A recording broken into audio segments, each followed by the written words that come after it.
మాకు మహామంత్రశక్తి, నీకు చక్రవర్తి పదవి లభిస్తాయి.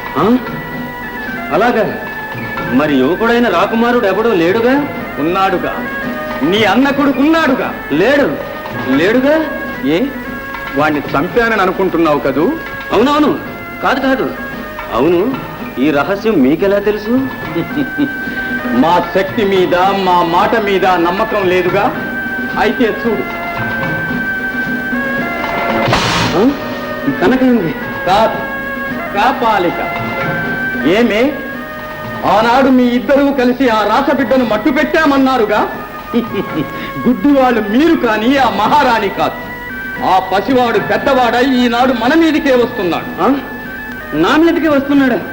ఎక్కడ? ఇప్పుడు ఏం చేయాలి? చెప్తాను. మా మంత్రశక్తిని, నీ సైనిక శక్తిని కలిపి ఆ శత్రువును కాలరాచి పారేయాలి. ఆ రాకుమారుణ్ణి నీవే చంపాలి. వాడి రక్తాన్ని మాకు సమర్పించాలి. ఆ రాకుమారుడు ఎక్కడ దాగినా సరే ఇప్పుడే బంధించి తెచ్చి మీ కళ్ళ ముందే ఖండాలుగా చేస్తాను. నా సైనిక శక్తినంతా వినియోగిస్తాను. ఆగ్రహంతో, ఆవేశంతో ఈ విషయాన్ని అందరికీ తెలియచేస్తావా? వాడు బ్రతికున్నట్టు ప్రజలెవ్వరికీ తెలియకూడదు. ముందు గూఢచారుల్ని నలుమూలలా పంపించి వెతుకు. అవును, పారిపోయిన మంత్రి జాడ పసికట్ట. మంత్రి దొరికితే మన బలిపశువైన రాకుమారుడు దొరుకుతాడు. ఇప్పుడే గూఢచారులు పంపిస్తాను. ఎవరక్కడ? రహస్యను పిలువు. చూడు. అమ్మా, అమ్మా,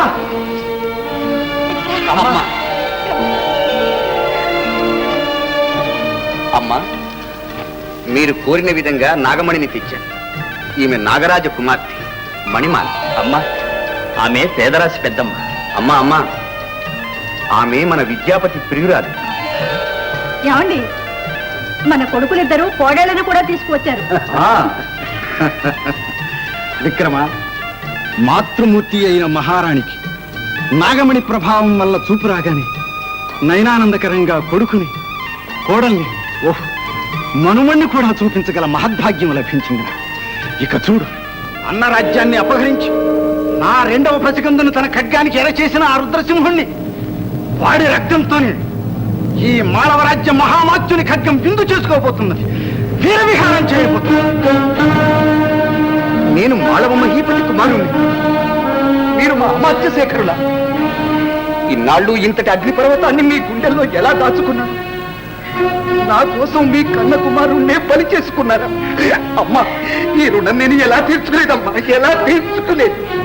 ఏనాటికైనా నా మహారాణి తన ముద్దు బిడ్డను చూసుకుని మురిసిపోగలదన్న ఆశతో వాళ్ళ చెర వదిలిపోవడమే నేను నీ నుండి కోరే ప్రతిఫలం.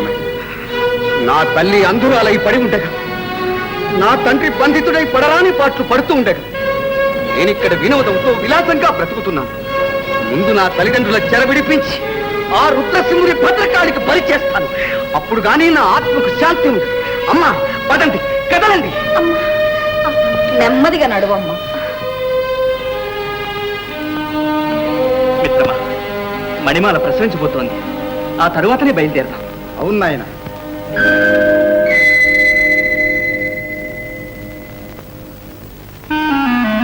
ప్రభు, ప్రహస్త, ఏమైంది? ఏముంది? పాత మంత్రి మన పక్కలో బల్యమయ్యాడు. శత్రురాజ్య సరిహద్దుల్లో ఉన్న మల్లుదరాల్ని కూడగట్టుకుని మన మీదకి రాబోతున్నాడు. కన్నబిడ్డను బలి ఇచ్చి మీ అన్న కుమారుడు పెంచాడట. మనపై పగ సాధించాలని చూస్తున్నాడు ప్రభు. అవును ప్రభు, స్వయంగా చూశాను. ఇక్కడికే వస్తాడు. కానీ వాణ్ణి ఇంతవరకు రానివ్వకుండా ఆ అడవిలోనే అతి రహస్యంగా అంతమొందించి పంతం తీర్చుకుంటాం. ప్రహస్త, సైన్యం ఆయత్నం చేయి. సైన్యమంతా బయలుదేరితే ప్రజలందరికీ తెలిసిపోతుంది. కొద్ది మంది యోధులు మాత్రం చాలు. వారి తల తెగవేయటానికి నేను ఒక్కనే చాలు. ఈ అవకాశం నేపోగొట్టుకుంటానా? పదండి. మహారాణి, ఏం జరిగింది? యువరాజు మంత్రి కుటీరంలో ఉన్నాడని తెలిసి ఈ దుర్మార్గులు యుద్ధానికి వెళ్ళారమ్మా. అయ్యో, నా బిడ్డకి ఆపద వస్తుందో. ఈ హంతకులు ఎంతకైనా తగ్గిస్తారు. నన్ను అక్కడికి తీసుకుపో వీరమ్మను. ఎలాగైనా తొందరగా నా బిడ్డను కలుసుకునేలా చేయ వీరమ్మను. రండమ్మా, రండి. పద.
విద్యాపతి